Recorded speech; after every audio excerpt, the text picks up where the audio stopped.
L'année 2020 est marquée par l'épidémie de Covid-19 qui a fortement impacté notre établissement. Le centre hospitalier d'Aurillac a dû s'adapter et procéder à une profonde transformation de son organisation et de son fonctionnement. Un plan blanc d'abord de niveau 1 de préalerte puis de niveau 2 de mobilisation a été déclenché et une cellule de crise a été mise en place. Une tente médicale a été dressée aux urgences pour trier les malades et organiser les circuits. On met en place un double circuit aux urgences avec un circuit plutôt dédié aux personnes suspectes d'une infection à Covid et les personnes qui sont exemptes de cette suspicion, de manière à éviter de mélanger les patients possiblement contaminés avec ceux non contaminés. Le 16 mars 2020, le premier patient Covid était hospitalisé. À l'hôpital d'Aurillac, c'est tout l'établissement qui a été repensé pour éviter la circulation du virus. On a séparé l'hôpital en deux, on a gardé l'activité conventionnelle et puis on a créé de toutes pièces tout un secteur Covid. Nous, la vague, on l'a avec un peu de retard. On tire bien sûr des enseignements de ce qui se passe par exemple dans le Grand Est pour nous organiser. Notre premier cas interne au Cantal est arrivé pendant les périodes de confinement. On a eu un décalage par rapport aux autres départements. Nous avons pu bénéficier de retours d'expérience de l'ensemble des régions qui ont été frappées bien avant nous. En mars 2020, un centre de prélèvement pour le diagnostic a été créé, d'abord sur site, puis dans un second temps en drive, et le transport des tests au laboratoire de biologie du CHU de Clermont-Ferrand par l'équipe des jardiniers a été organisé. Afin de renforcer les effectifs de l'hôpital dans cette période de pandémie, les services de ressources humaines, la direction des soins et les affaires médicales ont travaillé à la réaffectation des personnels non médicaux et médicaux dans les services tendus. Dès le début de la pandémie, l'équipe opérationnelle d'hygiène est allée à la rencontre des personnels de l'hôpital d'Aurillac et de tous les établissements du groupement hospitalier de territoire afin de mettre en place des protocoles d'hygiène adaptés. Les premiers patients Covid ont été accueillis dans une unité dédiée en gériatrie, puis en chirurgie et enfin en médecine. Le service de médecine polyvalente a dû entièrement repenser son organisation pour accueillir cette unité de 27 lits qui par la suite s'est scindée en deux, l'une pour les patients cas possibles, dites pré-Covid, et l'autre pour les patients cas avérés, dites Covid. Les services techniques du centre hospitalier ont largement contribué à cette adaptation de l'établissement aux obligations de prise en charge des patients. Le garage du SAMU a été transformé en unité de prise en charge de patients suspects de Covid. Le service de réanimation a été upgradé afin de passer d'une capacité de 8 à 20 lits. Certaines activités non urgentes de chirurgie et de consultation externe ont été déprogrammées. La déprogrammation chirurgicale a permis de libérer du matériel d'anesthésie, notamment des ventilateurs.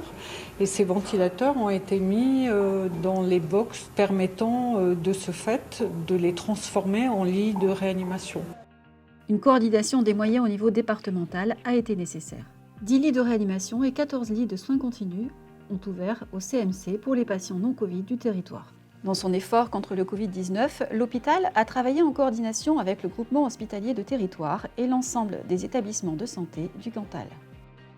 Au niveau du service de la restauration, l'encadrement et les équipes ont eu à gérer de nombreux dons, comme autant d'encouragement à nos équipes soignantes mobilisées, qui ont ainsi pu bénéficier, entre autres, de repas gratuits. Parallèlement, il a fallu mettre en œuvre des mesures palliatives visant à faire face aux difficultés d'approvisionnement, organiser une désinfection spécifique des systèmes de remise en température des repas pour les patients. La fermeture du SELF a nécessité la livraison des plateaux pour les personnels directement dans les services. Les services logistiques de l'hôpital ont également été beaucoup sollicités, notamment dans le cas de la gestion de la plateforme des établissements sanitaires et médico-sociaux du Cantal pour la distribution des masques et équipements de protection individuelle, avec une assistance des établissements du GHT. La pharmacie de l'hôpital a été très sollicitée durant cette période de pandémie. Il a fallu faire face à un surcroît de commandes pharmaceutiques de 250%. Une centaine de palettes supplémentaires ont dû être réceptionnées et ont généré une surcharge des zones de stockage. La pharmacie a également travaillé à la préparation et au conditionnement de plus de 1500 litres de solutions hydroalcooliques pour l'ensemble des services et a assuré la disponibilité des gaz médicaux afin d'accroître les possibilités d'accueil des patients. Il a fallu faire face à la pénurie nationale, voire internationale de matériel.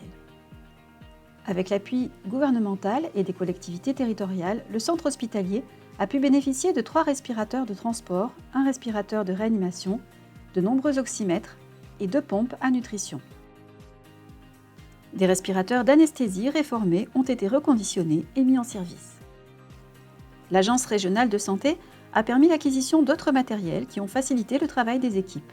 On peut citer à titre d'exemple les régulateurs de débit ou encore les pousse-seringues. Les professionnels du centre hospitalier d'Aurillac n'ont jamais manqué d'équipements de protection individuelle. Si la situation a parfois été sensible sur certains consommables, les services logistiques et l'ensemble des professionnels de la direction de la logistique et des travaux ont su réagir en concertation avec la cellule de crise et proposer des solutions. L'approvisionnement en équipements de protection individuelle a notamment été rendu possible par la contribution financière de la Fondation de France qu'il convient de saluer. Cette association a accompagné l'établissement pour un montant à hauteur de 100 000 €. Dans le même temps, le centre hospitalier a pu financer la confection de 1500 blouses en tissu en lien avec l'entreprise locale Pigagnol grâce à l'aide de la Fondation de France. C'est grâce à ce financement que le centre hospitalier a pu faire l'acquisition d'un matériel de dépistage par la méthode RT-PCR pour son laboratoire. En limitant les liaisons quotidiennes avec le CHU de Clermont-Ferrand, la mise en œuvre de cette technique de recherche a contribué à un rendu de résultats sous quelques heures, limitant d'autant l'hospitalisation en unité pré-Covid de patients finalement dépistés négatifs. La reprise des consultations externes a pu être mise en place dans le cadre d'un protocole strict en mai 2020. Le centre hospitalier lève son plan blanc en juin 2020, mais reste en phase 1 de mobilisation du plan de situation sanitaire exceptionnelle. Après la mise en place en septembre du drive pour les tests Covid, le plan blanc a de nouveau dû être déclenché. Passage de 8 à 10 lits en réanimation, puis transformation des lits de surveillance continue, passage à 15 lits. C'est en novembre 2020 que la France fait face à un nouveau confinement, moins strict que le précédent, mais nécessaire pour faire face à la deuxième vague épidémique. Fin 2020 et début 2021, le centre hospitalier d'Aurillac a été désigné comme établissement pivot pour la vaccination dans le département. Il a dû gérer le lancement, l'organisation et la gestion de cette vaccination. Les publics souhaitant se faire vacciner à l'hôpital ont d'abord été accueillis sur site, puis les équipes du centre de vaccination se sont déplacées dans la salle de spectacle du Prisme qui, de par sa grande capacité d'accueil, a permis l'accélération de la vaccination.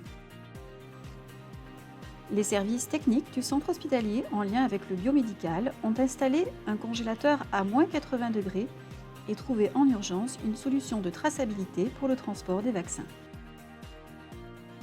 Il faut souligner la remarquable mobilisation des professionnels hospitaliers qui œuvrent malgré tout au quotidien au profit des patients et des résidents. La plupart des organisations de travail ont pu être remaniées, notamment en termes de temps de travail, grâce au fort investissement et à la grande réactivité des cadres et de l'ensemble des professionnels de santé.